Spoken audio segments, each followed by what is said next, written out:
Kung uulitin ngayon yung buhay ko na namatay ng sabay yung magulang ko, failed marriage, nagkaroon ako ng maraming kaso, uulitin ko pa din yun. Kasi kung hindi nangyari sa akin, yung mga bagay na yun, hindi mag-i-improve yung pagkatao ko. Hindi siguro kami ganito. So, dati wala akong sariling bahay. Dati may negosyo ko, isa lang, yung pagbububong, pero sakto lang sa amin. Hindi katulad ngayon, na pagtapos ko na isa akong anak, mapapagtapos ko na yung pangalawa, yung pangatlo, pang-apat, matatapos na rin sila. So, papasalamat pa rin ako kasi yung mga negativity na nabanggit ko sa inyo, isang negative lang doon, enough ng reason para sumuko ako.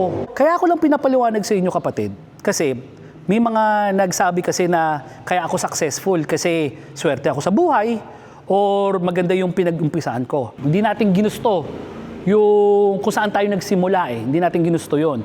Pero yung ending natin, tayo yung magdidikta ng ending natin.